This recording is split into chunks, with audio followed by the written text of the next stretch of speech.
Hello,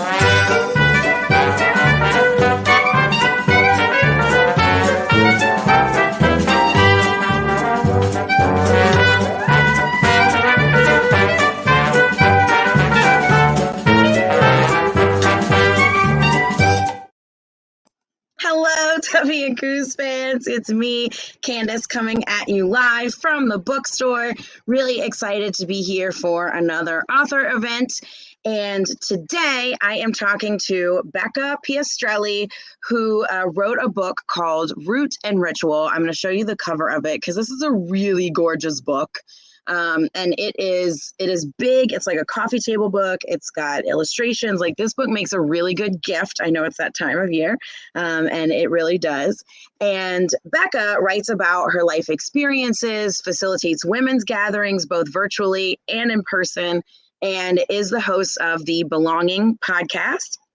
She teaches and speaks on the nature of belonging and runs retreats to help women reconnect with their rooted sense of self. She lives in the San Francisco Bay Area with her husband, her kid, 2 cats, and 5 chickens, which I really appreciate because I love chickens, where she gardens, cooks, mothers, and gathers with the ebb and flow of the seasons. And she has a website, BeccaPiastrelli.com, which we'll put up on the screen a little bit later if you want to check out more about her. So welcome, Becca. It is so good to have you with us. So happy to be here. Thank you, technology. Hooray, I know. Technology these past couple of years has really allowed us to do a lot more than what we would be able to do otherwise. So that piece, at least, I am grateful for. Yeah. But tell us a little bit more about yourself, Becca, and maybe some fun facts that weren't in your bio. Yeah, hi everyone. I'm Becca Piastrelli. I live in Northern California, Coast Miwok land, just north of San Francisco. And what's not in my bio? Okay. In addition to keeping backyard chickens, I also am very aggressively excited about my worm composter. So I have pet worms, basically, like Lloyd Christmas. That's a Dumb and Dumber reference. And I grew up in a family where my dad worked for NASA. So, like, literally a rocket scientist. So I grew up in a very science-focused household, which has been very interesting since my work, my career now is the metaphysical, is looking to the otherworldly, and is looking to realms that are not just seen, the way our ancestors used to live, the way our ancestors used to know. And that's all comes from a life. I grew up in suburban California, grew up on Nickelodeon, boxed mac and cheese. I went to the mall, all these things. And it wasn't until my 20s when I basically was like, I feel kind of like there's something more. And that was a calling to the living world, a calling to ancestral ways, which I didn't know that term at the time. I was just like, there's got to be a simpler way to live, because I was feeling lonely and exhausted and burned out with the pace of life. So yes, I still have the astrophysicist father, and I'm married to a human who works on robots, and I am the one talking to my worms and chickens and digging in the garden. That's amazing. I feel very similarly. My husband is a computer programmer, so very like tech and science minded, and I am definitely the person talking to the animals. So I am right there with you. Opposite attract, really. That's very true. And this is a super random question, but you said you grew up on Nickelodeon, and so did I. Did you watch Clarissa Explains It All? Because that was my favorite. Of course. Clarissa Explains It All, Mysteries of Shelby Woo, Hey Dude. Oh, yes. Alex Mack. All of it. Mack, whoa. I mean, that's like so problematic, right? Amazing. Like, but, these were fun when we were kids and awesome. So let's talk about Root and Ritual. Can you introduce our viewers to it and tell us a little bit more about what it is and what it's all about? And I know you have a reading from it too, so we can do all of that. Yeah, I'd love to share. So here it is.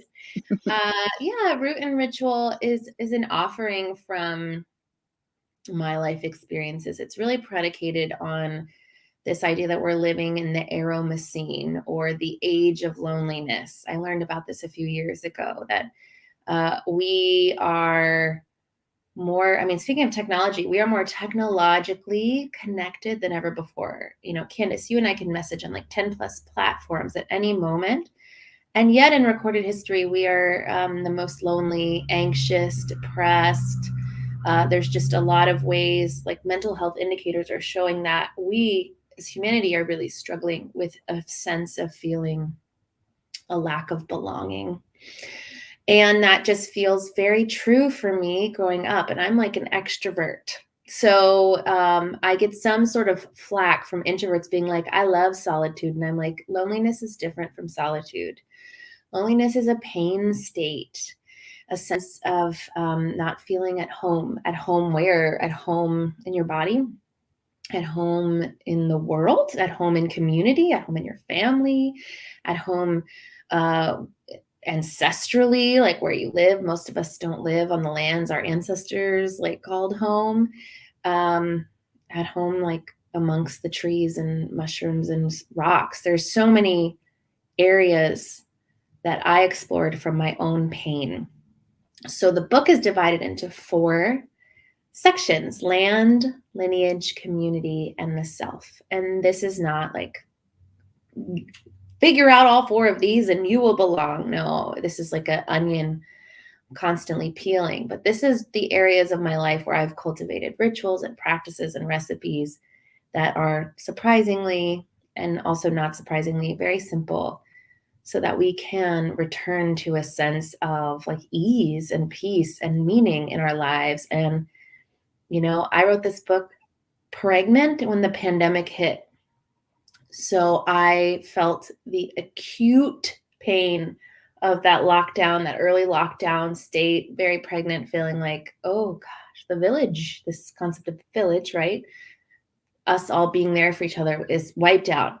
And so that really fueled like, oh, the way, these ancestral ways, these ways our ancestors once lived, no matter where you're from, no matter what your ancestral bloodline looks like or not bloodline, that term can mean many things.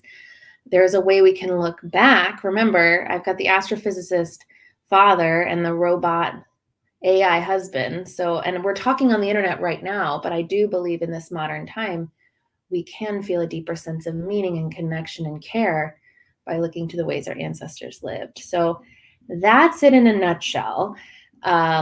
It's beautifully illustrated. It's illustrated by this woman named Amy Grimes out of the UK. I wanted it to feel like a slow read. How many of us read books so voraciously and then 2 months later, like, I literally don't remember what I just read? Yeah, I don't know. And Candace, you're such a book person probably because you have a bookshop. I have a problem with that. Yeah, I feel I do like, too. okay, I'm like, maybe you I do don't. too. You like know how No, to do I it. do. I read things very quickly and then immediately don't remember them. So I'm right there with you. Right. So I really wanted this book to be paced, or you were talking about like this bibliomancy of like just opening the book up to like the section and being like, oh, what is here for me? That's exactly, this book is not linear because most of us don't think linearly. The system we live under would love us to be like just operating without cycles and seasons and highs and lows and winters and summers and full moons and, you know, whatever that resonates with you around our natural cyclicality. So this book is illustrated and paced in such a way for you to, here's a beautiful illustration. It's just really stunning, for you to slow down to the pace of nature and reflect on whatever feels true for you. Yeah, and it really is a beautiful book. You know, like the illustrations are really, really good. I loved them. And so do you want to give us, there is actually a piece in this book about New Orleans. So do you want to give us a reading so that our viewers can sort of see Yeah, what sort of the feeling of the book is? sure. So I was just so thrilled to connect with Tubby and Coos, and I just feel such a kinship to New Orleans, and I would not consider myself a New Orleanian. New Orleanian, yeah. New Orleanian. You, a sixth generation New Orleanian. Yeah. That's incredible. What a connection to place you must have. I do not have that. My ancestors, since they landed on this continent from so-called Europe, have moved around.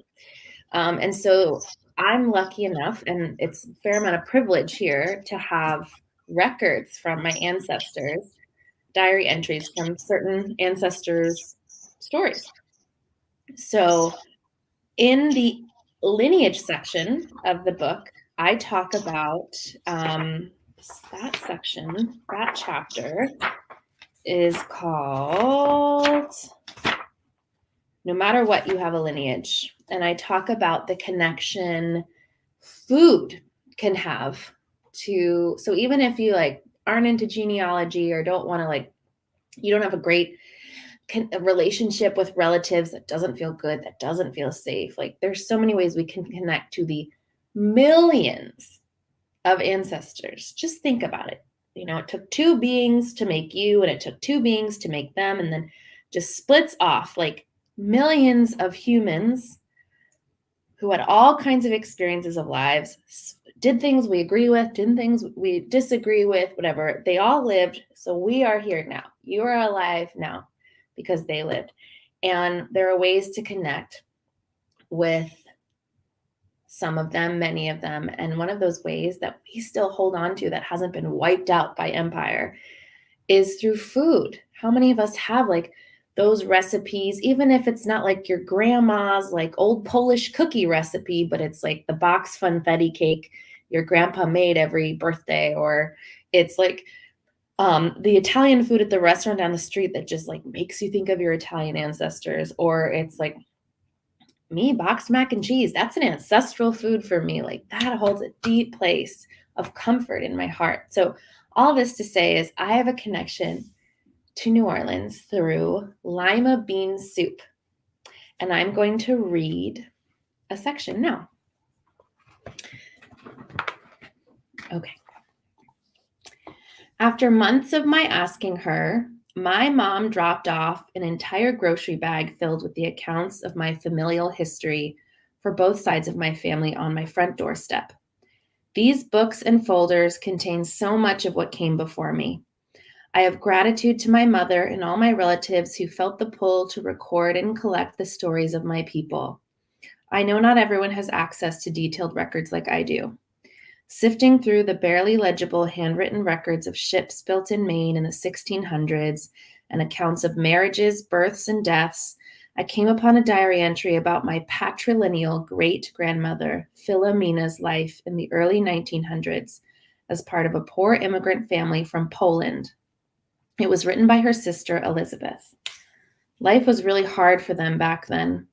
All 5 of the young children worked in a shrimp factory in New Orleans to pay for their one-bedroom factory housing where they lived with their mother while their father was working in another town on the railroad. These were before the days of child labor laws and mandatory education, so they were doing what they could to get by. My great-grandmother was 6 years old at the time. Most of the diary entry described the family's living conditions and what made the days go by. Elizabeth wrote about how much they loved taking turns in the rocking chair. They would form a line as soon as they woke up, anxiously awaiting their turn to rock, and how she had to walk quietly back and forth across the floor of their house late at night, holding her baby brother in her arms, keeping him quiet so their mother would get some sleep. But what stood out to me was the passage about lima bean soup. One night, while her father was away for work, the house my great-grandmother Philomena shared with her mother and 4 siblings burned down in a horrible fire. And this is an excerpt from the diary entry. Mama and we 5 children sat on the street all night and waited for morning to come. Then she took us children toward the beach. Mama was so discouraged and she knew nothing to do but throw us in and drown us and then herself. While we were crossing the yard and heading for the beach, a lady came out and called us by name. When she found what Mama was going to do, she invited us into her home and gave us some dinner. We had a lima bean soup served on a soup plate. This was the first I had eaten anything like that. I dropped the book from my hands and clutched my heart when I read that passage. My great great grandmother was in such despair, with nowhere to live and 5 children to feed, that she was going to drown herself and her children, but had not a kind woman noticed them and invited them in for a bowl of soup. That moment, that lima bean soup, was pivotal. It kept the family going, it kept them alive. It led to my grandmother, which led to my father, which led to me. So when I think about lima bean soup, which isn't necessarily a culturally traditional soup of my Polish and German ancestors, I now feel a deep connection that goes beyond flavor and spices. It is the life-saving soup. It's the kindness of a woman who saw her neighbors in need. As you take your own journey of unearthing stories of your lineage, it is important that you take your time. It is often among the small scraps of paper or the faded photos that you'll find recipes, moments, traditions, or memories that carry a symbolic meaning to you. If I had simply stumbled across an old recipe of bean soup, I might not have thought twice about it. But by taking the time to steep myself in the clues that were available to me, I discovered that for my lineage, this soup holds magic. Wow, that's so powerful. And it reminds, it's like just the power of stories, right? Because like you're saying, if you would have just found a recipe, that's one thing, but knowing the story behind it makes it so much more powerful and is like, oh, I'm here because of this soup. If it wasn't for this soup, I literally wouldn't be here right now. And so it's awesome. It's like just a, I mean, it's a really tragic story, but the kindness of that woman was amazing and literally saved them. So that's Yeah. this just the power of story. Always, I'm in awe of it all the time. Yeah, I'm so grateful to know that story and to know, and it's a devastating circumstance that so many of our ancestors, especially immigrants, most all of us had ancestors that immigrated from one land to another for whatever reason, usually because of poverty.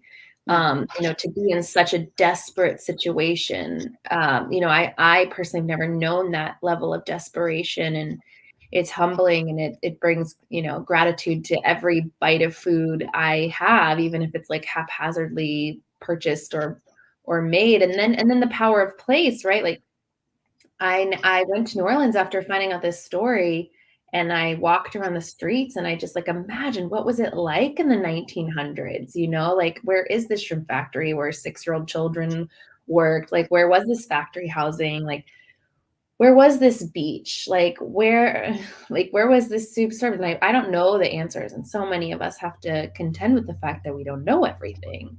But it brought a sense of connection to that moment in time that I know about now. Yeah, and that's so cool. And I want to talk about sort of the meaning of ancestors, because I think for a lot of us, it can mean different things. So, of course, there's like your bloodline, like you said, ancestors. But also, I feel like as part of the queer community, we have our like queer ancestors, right? That we feel like we're a part of, or like we're here because of what they did, right? And I'm alive and here because of what these folks did. So I think there's also like different sorts of kinds of ones, and I wanted to talk to you about that too, because I think a lot of people when they hear ancestor, they think of one thing, but it can mean something different to different people. Yes, beautiful. I'm so glad you brought that up because I don't want to be pigeonholed into like the ancestry.com people, Right. which is great and cool. And those of us who have ancestors that can be found there is great. But yeah, ancestor, what does that mean? I talk about this concept of blood ancestor, and I talk about this concept of affinity ancestor, that you can be of a lineage through a teacher, through a religion or a faith community, through an identity, through particularly folks who have been marginalized in some way, to feel a deep, deep connection to those who went before you, and this concept of the mighty dead, the mighty ones who've come before us, who have set the path for the lineage that we're walking. And we have many lineages.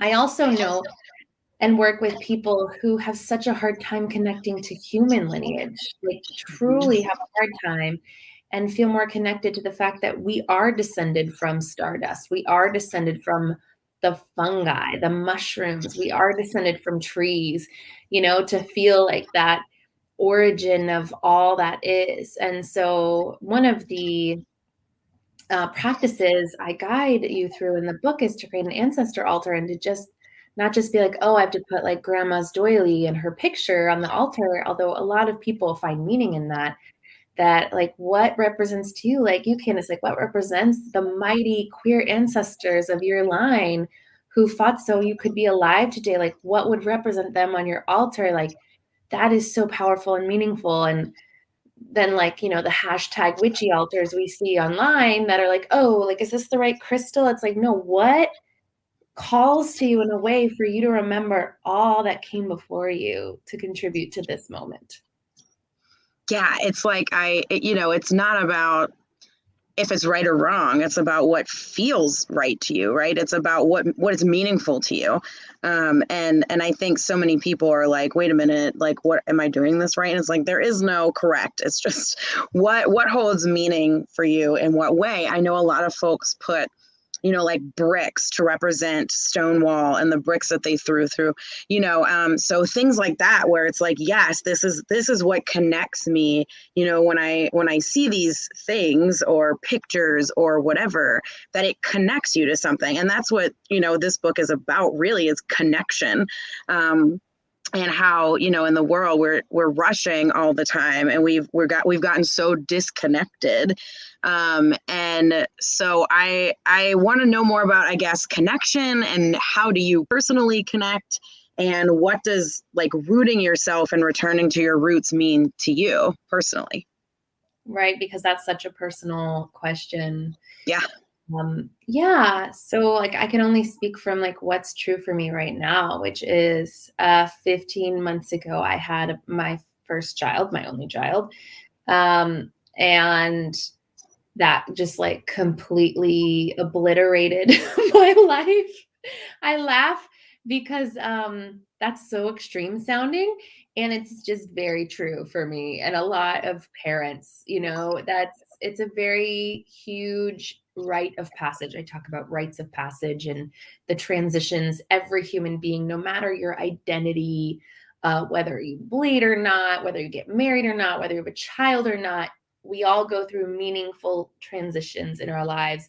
And our culture has sort of like wiped away rites of passage, except for like the very heteronormative ones, and then there's too much pressure on them. And then, we get reality shows about it. So I went through mine, and in a pandemic, and I'm on the other side. Well, I'm not even on the other side. I'm the caterpillar who's in the gooey cocoon before the butterfly, the liminal space, which is mythic in its origins, that we all understand it, even if we don't understand it, and our ancestors really understood it.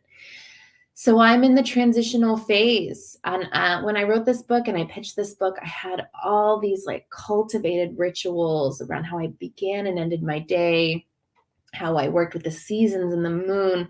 I worked on that for years. I used to be such like a productivity burnout addict who didn't really know how to slow down, even though her body was screaming for it. And I really worked for it. Then I had a child, and I'm beginning again. And this is like birth, death, cycle, birth, death, rebirth. It's like I'm in a rebirth. And so I'm trying to find what's my new practices and rituals for feeling connection. So the section of the book, remember there are 4 sections: land, lineage, community, and the self. The section that's really calling to me is community. I see the need for community in such a deep way. Revillaging. This is something I'm interested in this time when a lot of us are still like, how do we be together? And as a new mother, oh no, I need people, and folks who have gone through sickness or had a child or had a death and are grieving, had major life transition. Often they're the ones to show up for each other. So we're all very exhausted and having a hard time. And I think, this concept of community care, the only way to move forward in these times is to really care for each other and to show up for each other.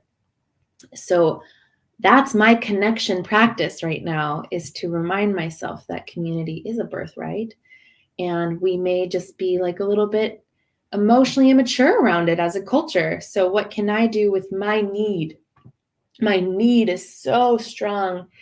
And this whole idea of we belong to what we long for. Our yearning points us in the direction of our longing. So my yearning to feel surrounded by a village is fueled by the grief that the village is gone. So what can I work through? Is it having tea with a friend? Is it cultivating a deeper relationship with the friends I have, calling in new friends? Is it having community gatherings? I talk about ancestral potlucks, like we all come together and we bring a food that our ancestors ate and we commune and we share the stories. I'm interested in that. So that's just like a very raw and honest take on connection to me. And I'd say the second area is my body. I have this like body that's always changing. Bodies are constantly changing based on so many factors. And so I'm in a practice of returning to my body and gratitude for what it's done, and battling diet culture and the beauty industrial complex, and just being in the space of appreciation. So I'd say those are two of many connection practices that I'm trying to cultivate in this begin again mindset. Yeah, and so I relate to so much of that, and I have not had a child. Right. But like a lot of things you said are true. Like for me, I'm also in sort of this new beginning, and so in the middle of the pandemic, I had to close one location and move and open this location of the bookstore, but it hasn't actually been open for people for 2 years. And so I just was able to open to let people in again a week ago. And so it's like this whole sort of new beginning. I'm in a new place. I'm in, it's the same sort of neighborhood, but in a different section of it. So I'm here, and the bookstore is all about community, and we've sort of lost that, like you're saying, over the past couple of years, and being closed, and just not having that connection anymore. And I loved just being surrounded by people who love books, and so like doing things to try and like rebuild this community, revillaging, like you were talking about. All of these things just ring true to me, from this aspect of building the bookstore back and building the community back that we had before. And and it's both really stressful and really exciting at the same time, because a lot of people are coming back. We're going to get new people, we're going to get and so it's it's both stressful and exciting. But that connection isn't the same, I don't think, virtually. And you can build really amazing virtual communities, but that is a different sort of connection than you get when you're building, like your in-person community, different energies, as well. I do know, and I think the virtual is really important, and I love that how we in the past 2 years have figured out ways to stay connected. And frankly, it's ableist to just say that we can only be in person. Like a lot of community members who are disabled are like, no, this is actually what I've been waiting for. So it's great that we're like leveled up as a culture, and I think it cannot be a replacement for in-person, particularly for people like you and me who are in this space for being in person. I mean, physical books and these deep conversations. Yeah. So, and we're in an interesting, tenuous time where we're like, are we allowed to gather do we all agree on what it means? It's like gnarly. Mm-hmm. So, and what I'm saying is we got to figure out a way. And I know that feels really hard to a lot of people, depending on where they live and how Mm-hmm. people talk. But I'm like, we got to figure it out. We do. And to me, it's exciting to try and figure it out. Like we did build a really robust online community throughout the course of the pandemic, which has been amazing. And I love it. And I love all the people there. And we have people from all around the world that we've been able to connect with. And we've shipped books to every single state. And, so we've been doing these virtual author events, and I've been able to like meet a lot of people. And so I'm like really excited about all of the virtual things that we've done. I'm also really excited about having the bookstore open again and being able to like see people and talk to them every day. And so I feel like, being able to figure out a way to do both, it's like it doesn't have to be one or the other. Like both things are important and both things are valid.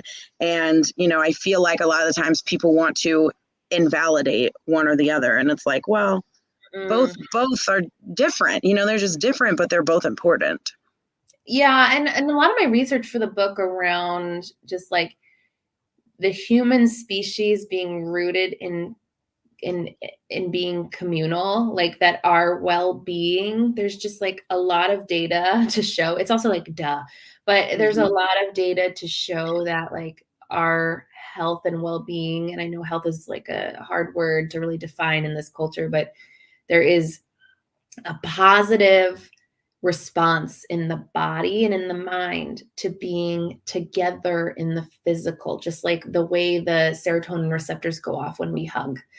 And so, and that's because that was our way of feeling safety. You're thinking primal. I'm always thinking primal and ancient, and just that was the way we could ensure safety and survival. And so that our bodies have not moved at the pace of iPhones.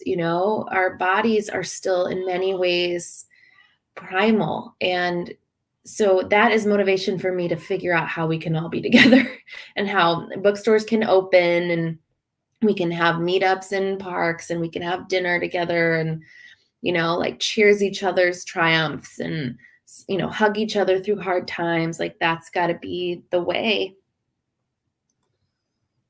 Yeah, I agree. And I'm not an extrovert, I'm an introvert, but I do, so I need that solitude time for sure. But I also am very community oriented, and I like want my village, it's like, I think, those connections are important, like you're saying, it just however the connections that you make happen, the connections themselves are important.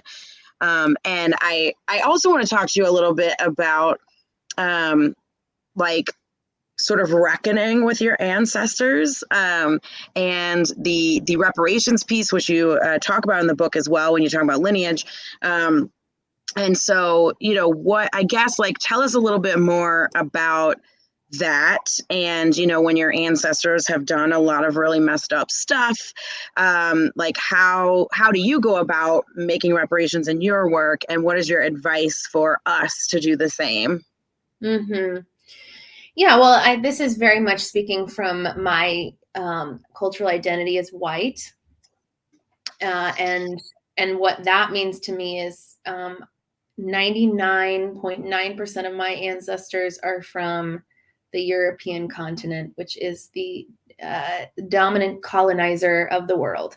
And we know what that means, right? We know that means attempted genocide and slavery and violence and the taking of lands and all those things. And so, again, I said we have a lot of ancestors, and many who were beautiful, kind beings. And for someone like me, I have had to look in the face the fact that I come from what I know a lot. I come from folks who definitely played key roles in some of the most devastating historical events on this continent, which is, indigenously known as Turtle Island.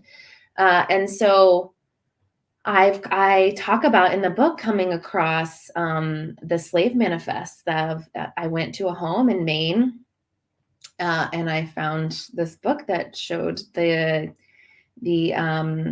age and gender of every enslaved person that worked there. And it was tough for my nervous system. It's very intense. And I encourage everyone who's on this path to find somatic practices to move through that, because it's very intense. And I also think that it is a responsibility for those of us who have that level of privilege to find ways to be better ancestors ourselves. So it's not just being like, well, those people aren't me. Yes, I'm related to them. Those people aren't me. That's true. That's true, right? And we're alive in different times. And it's also true that we really can't know the decisions we would have made if we were alive in those times. Although I feel like I wouldn't have made those decisions. They were made. So yeah, I've done a lot of grieving. I think the first thing we need to do before we jump into reparations or into reparative actions is to be with the grief.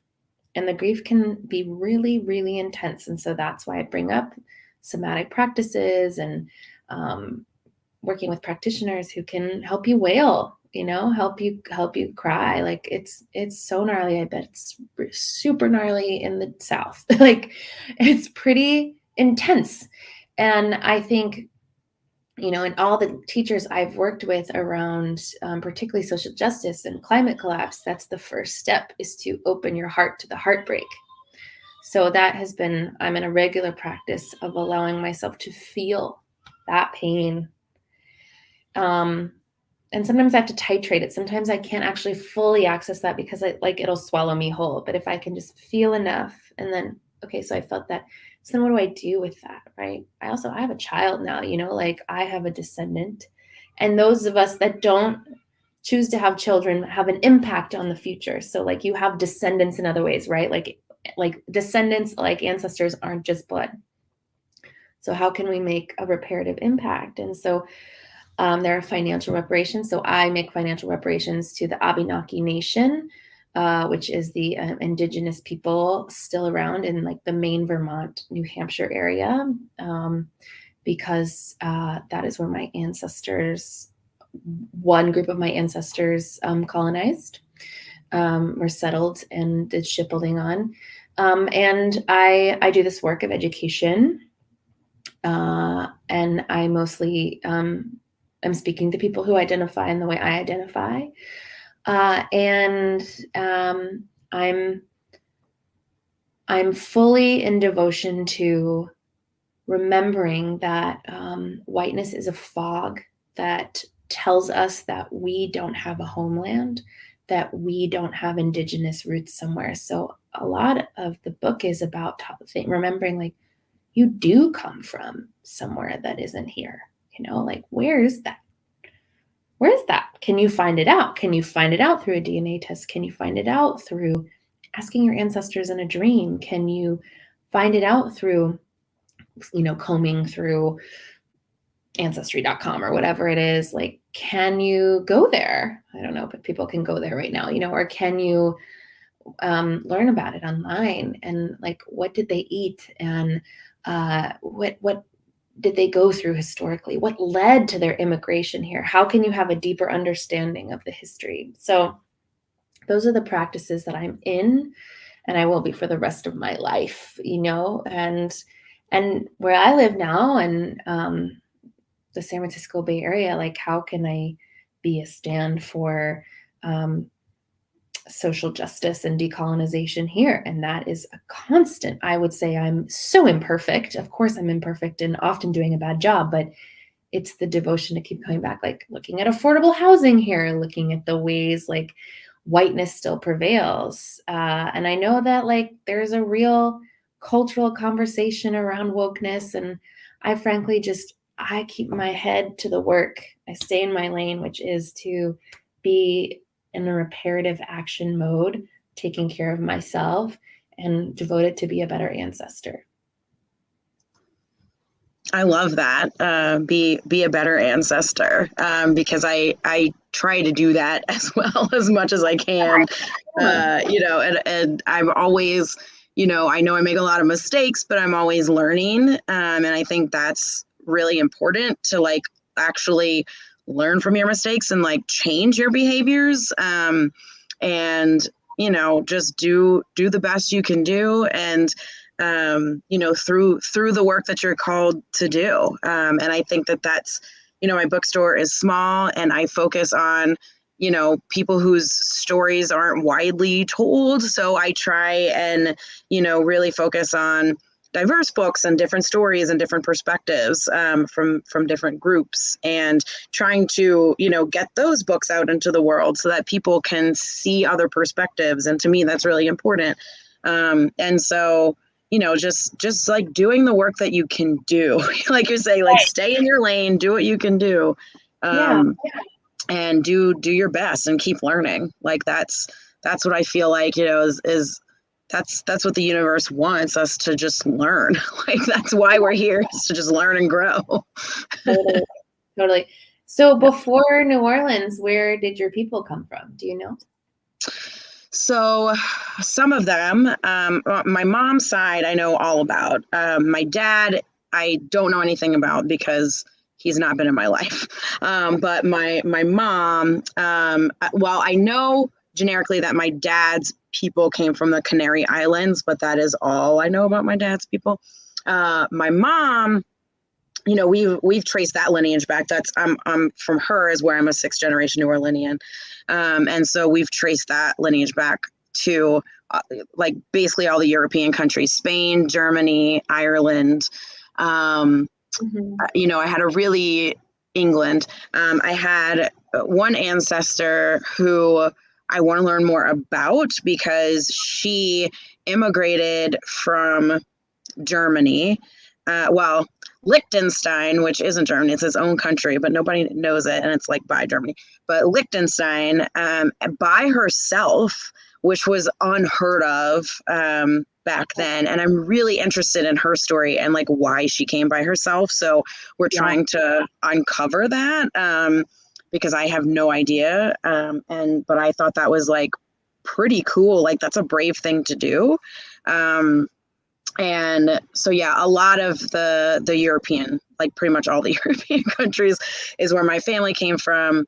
And then, Spain, England, Ireland, Germany, Liechtenstein, all those places.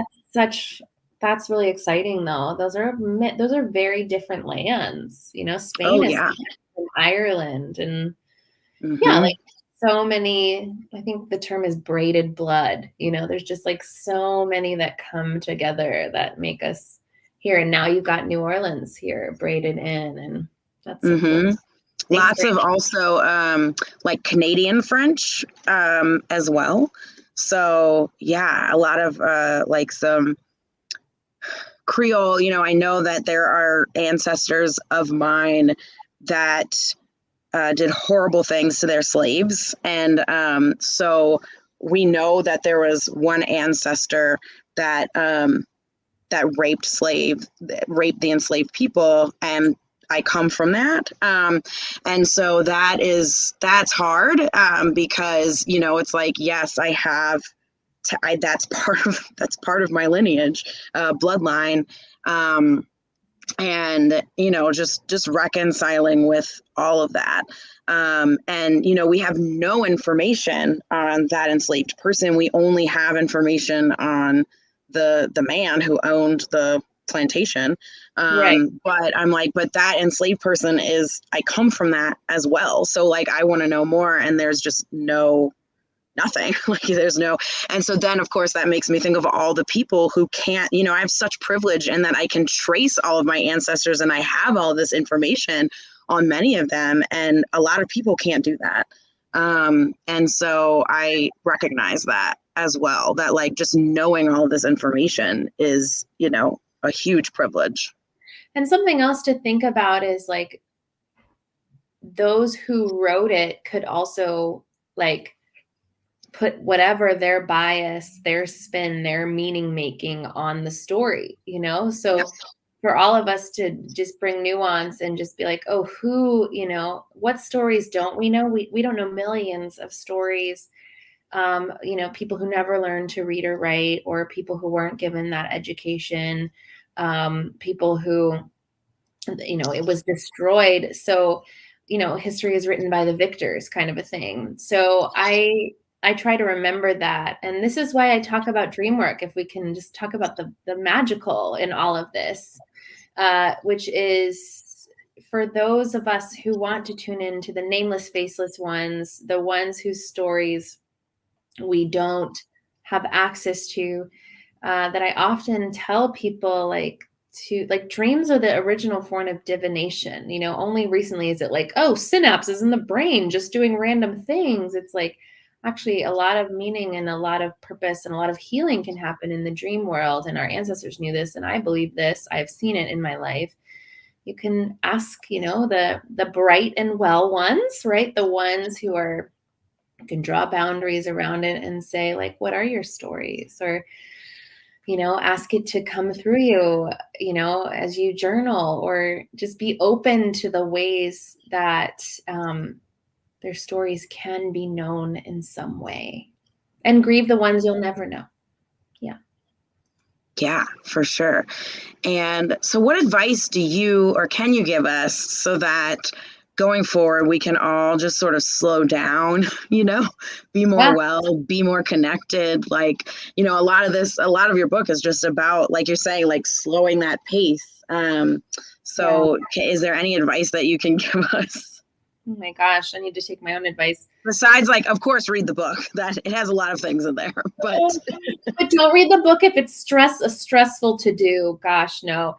I mean, yeah, nature does not rush, right? And there is a pace of things. And I'm really into seasonal living, and I live in a place where, we don't have like crisp 4 seasons. Probably New Orleans doesn't, but there is a sense of the waxing and waning of time slowing down. So here in the Northern Hemisphere, it's about to be winter.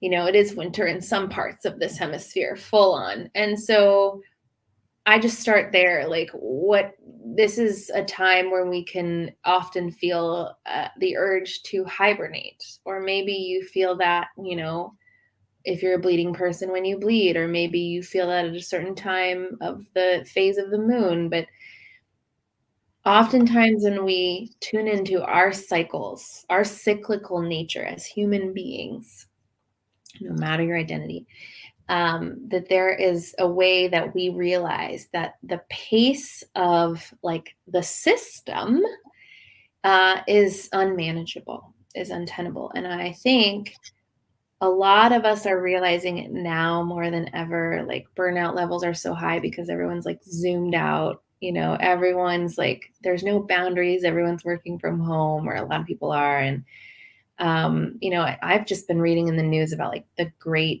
so many people are quitting their jobs right now because there is a sense of like, oh, this is unrealistic.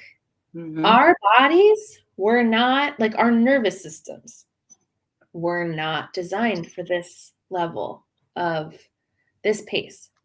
And so the only choice we can make is to opt out in some way. And there's a privilege in that, for sure. So slow down in whatever way is like the next right step.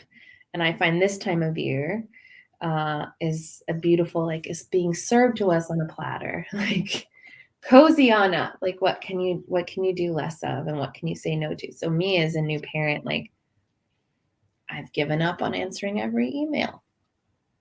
Like, I have an autoresponder that says, this is unmanageable. This is unmanageable, and I have people who respond to the urgent ones. And I can't promise I'll text you back the day of, and there are ways I've just given up, opted out of like this pace. And I think reading, particularly a physical book, is also a great way to do that. There's something about screen reading, although I'm a Kindle person, but like, there's a way that the physical, tactile world can get us at a slower pace. And then finally, I'd say go outside. Did you know that 90% of them, I put this in the book, that we spend on average, and I bet it's higher now, Americans spend 90% of their time indoors. I believe believe it. it. 90% of our time indoors. So much so that we're really uncomfortable if we're not in between like 68 and 72 degrees Fahrenheit Yeah. temperature control. Also me. And so if we can go outside without a device, just for like 5 breaths, we remember our slower pace. So that's a smattering of things to work with. I like that. I'm trying really hard to not use my phone as much because that can be really hard. And like I've read a lot of things where our brains are just addicted to it, whether you think you are or not. It's I'm a addicted. brain. And I've read this article about how it's the same as falling in love. Like you literally fall in love with your phone because like the endorphins and everything that it gives you, it's the same feeling that love gives you. And Wow. so you want that because of course everyone wants to feel that way. And that article was so interesting to me because I was like, I never thought about it like that. And that is why so many people are so attached. And so I am trying my best to unattach myself from the phone. And that's really difficult to do because you want that connection as well. And so it's just like that's just like constantly like, oh, I'm connected to everyone with this little device. So that's what I'm working on right now, is really trying hard. And I agree with you about books, of course I do. But about the like tactile physical, I always say that like ebooks are great for a lot of different reasons, but physical books give you so many more sensations. And I think that's what's cool. You can smell it, you can feel it. It I guess engages more senses than an ebook does. So I think that there's something to be said for that. And I think there's also a reason why physical books haven't gone away. We've had physical books for a really, really long time. And the book is a physical object, the beauty of it. And, like this book, it's gorgeous. There's all these gorgeous illustrations and you can smell it and you can feel it. And you can, there's something to be said for the number of senses that physical books engage. And I don't know, I think about that a lot. Well, I mean, just from a anxiety reduction level, just from what I know of like somatic experiencing, which is really supporting people with like nervous system reset. If you engage the 5 senses, oftentimes you can settle a nervous system. You can actually regulate yourself. And so I agree, the tactile experience, especially because we're on our phones so much, the tactile experience of, you can't lick it, although you could lick it. Actually, you very much could lick it. Yeah, the whole experience, like the sound of turning a page. There's just so much.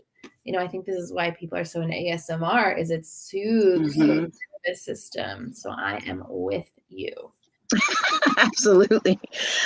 So tell us about what you're working on now. Like, what can we look forward to from you? Oh, I'm wintering. I'm nice. Hibernating. I'm out. Basically, I'm going to continue to share the book and sure. Going on full hibernation mode. But I have a podcast called Belonging that will come back probably in March that I work on the most diligently of all the things. But yeah, no, I'm definitely taking a well-deserved rest. Good for you. I give you permission to too. Yeah, absolutely. And I mean, this is definitely not a time of rest for retail workers, but January is typically when I get my sort of rest time and hibernation time. So I am definitely looking forward to that. Although, I have engaged in practices this year to, be more like mindful of myself and self-care and not like just go all the time. So, it's like I realized, oh, I'm the boss. I own this place. I can do whatever I want. And it's like having this realization of like, oh, I'm actually not beholden to anything. My store hours can be anything. So in this new like rebirth of opening, I set new hours and gave myself a weekend, which I've never had. I was open 7 days a week before.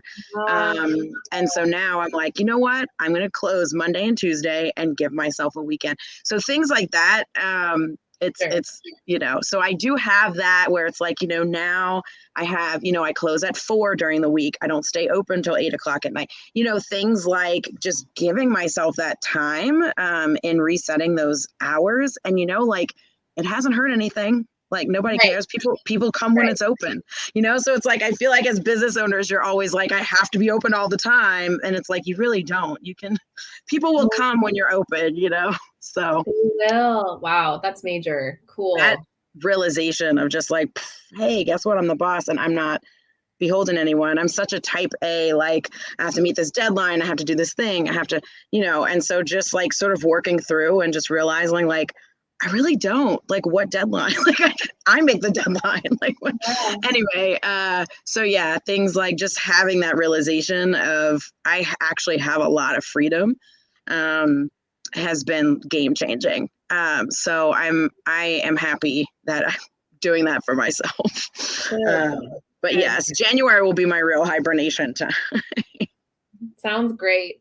I will still be hibernating then. Amazing. And do you have any book recommendations for us? Are you reading anything good? Yes. Oh my gosh. Cultish, The Language of Fanaticism by Amanda Montell. That's my cousin. Her grandfather and my grandfather, Tubby, who the store is named after, are brothers. And so she has New Orleans roots, and like her mom and my mom are first cousins. And so, yeah, I love Amanda. Yes. And I love that book. Her first book, Word Slut, was also really good.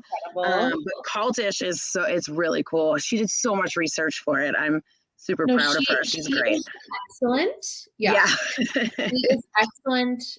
Top of her game. An incredible writer and linguist. And that book is so needed in this time. Mm-hmm.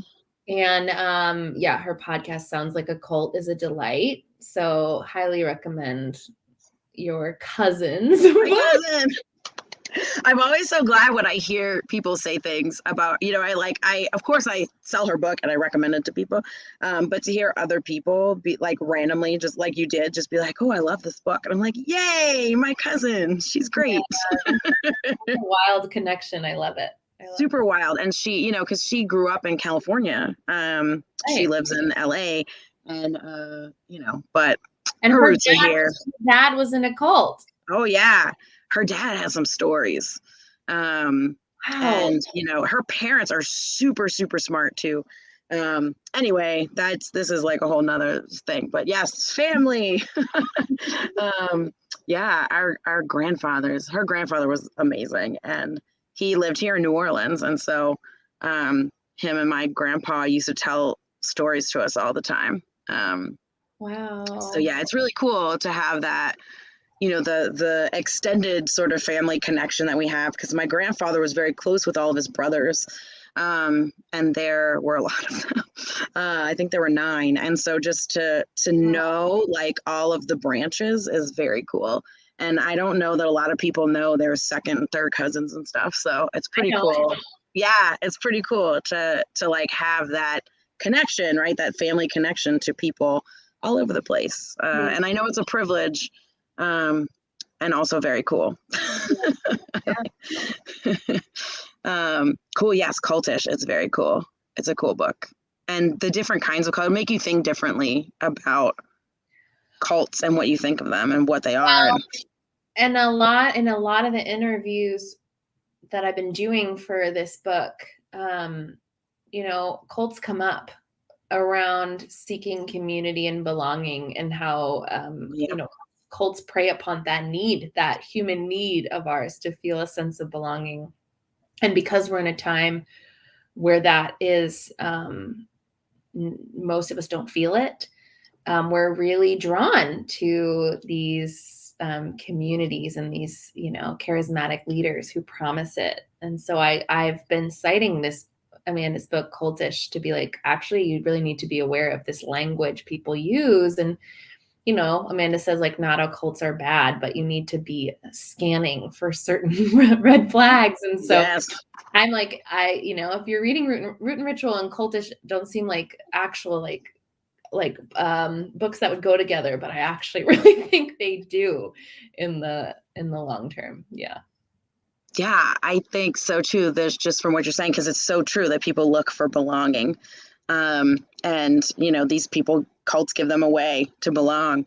And the same way with people getting radicalized, right? They have that community, that feeling that, you know, they're chasing that and they get it from there. And it's, you know, the cults are both disturbing and, like she says, they can be good or bad. But it's very interesting. So thank you, Becca, for doing this event with us. I really enjoyed talking with you, and really appreciate you being here. And I will continue to throw your book at people. Well, not literally throw your book, but I will continue to hand your book nicely to people, because I think it's so cool, and just it's a good object, you know, in and of itself, and it's beautiful, and I appreciate that it's in the world. So thank you, for writing this book, and good luck in your hibernation. I hope you get a lot of rest and relaxation and all of the things that you deserve. Thank you so much. And I want to tell people to buy books, of course. If any of this spoke to you, you can buy books on our website at tubbyandcoos.com/special order. The book's there. You can just click on it, and buy it. You can buy it from our bookshop site, bookshop.org/shop/tubbyandcoos. Here it is. You can buy it from there as well and get it shipped directly to you.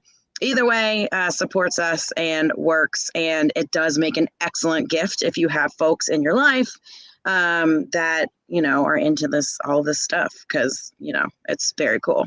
So thank you so much, Becca, again, for your time and for, you know, just visiting and chatting with me. Yeah, I really appreciated this. Thank you, Candace. Thank you, everyone.